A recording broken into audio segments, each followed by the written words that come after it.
in people's lives, there's only maybe a half dozen, 7, 8 categories that really matter. Most people, they major in minor things. They focus on stuff that doesn't matter. They know more about this celebrity going in and out of rehab than they do about their own personal development. If you can find within yourself the part of you that wants to constantly give something more than yourself, if you can find a mission larger than yourself, then you're more pulled to do something than trying to push yourself. And pull has much more power than push. I always say motive does matter. That if your motive is to serve something greater, there is an energy that comes up inside of you. But I if you look at your body, without that, everything else is out the door. You don't want to be richest man in the graveyard. That's not going to do it. If there is energy, if there's vitality, if there's strength, it's going to show up in your relationship. It's going to show up in your business, show up in your life. That's an area you got to master. You can't dabble. It's too important. Emotions are everything. The fact that human beings, our strongest drive is the need to stay consistent with how we define ourselves. So while you're in this passionate state, that's where you make decisions. I became Mr. Solution because I wanted to help everybody. So I was this little fat guy and I couldn't lose weight and I lost weight. All my buddies are like, how'd you do that? And I said, well, here's what I did. And they lost weight and then we all got girls. And that led to, as a young kid, that led to where, if you had a problem, I was Mr. Solution, especially if you're a girl, I was more motivated to help you. So the breakthrough was really understanding the power of compressing decades into days. And if someone has spent decades of their life and they compress it into a book, and you can read it in an hour or a few days, you have such an advantage, because when you learn by your own experience, it's painful and it's slow. When you learn by other people's experience, everybody knows in the financial world, other people's money is leverage, right? Well, other people's experience is more powerful than other people's money, because you can have the money and lose it. But if you get the experience, you can change it all. So I think that was the beginning for me, and it set me on a lifelong path of hunger. I've never lost my hunger. So if you want to change your life, my friends, you've got to change your physiology and you got to change your focus. But think about it. Lasting change is different than a goal. You don't always get your goals, but you always get your standards. But when you decide something is a must for you, an absolute must, when you cut off any possible, you say, I'm going to find the way or I'm going to make the way. Human beings, when they resolve things, when they make a real resolution inside themselves, which is they raise the standard, they make it a must, they find the way. I'd like to ask you to take a look at any place you've got a limitation and ask yourself, when did I decide to accept that limitation? And you may not even see it as a limitation. You might see it as just that's who I am. But so often in our lives, we've adapted to be a certain way so that we don't fail or so that people will like us or respect us, but it's not necessarily who we are.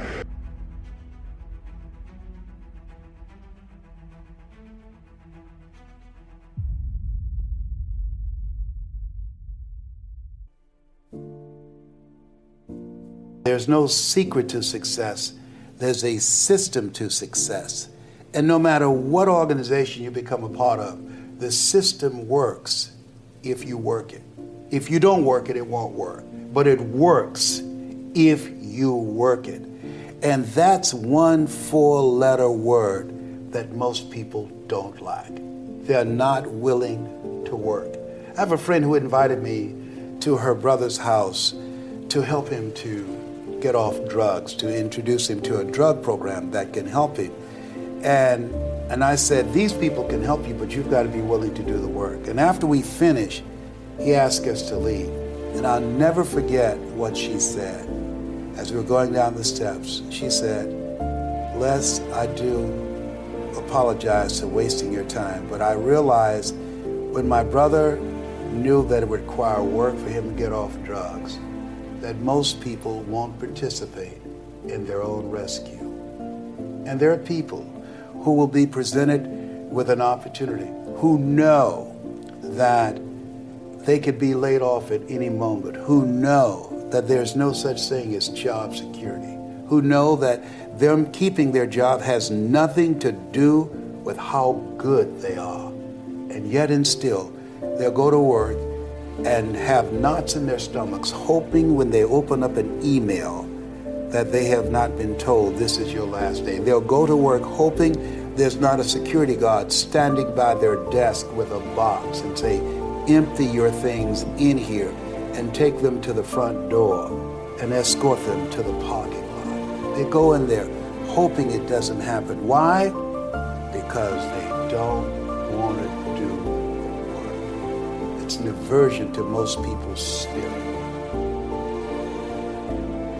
What I learned from that is, many times you will have angst and worry about things and put yourself in a state, like someone said this morning because their phone went off, they were mortified over a phone. I said, really?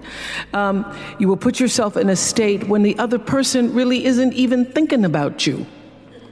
So learning that I could specifically determine for myself what the boundaries were for me, what I wanted to do, give my money, give my time, give of my service to who I wanted to give it to when I did, that I get to make that decision.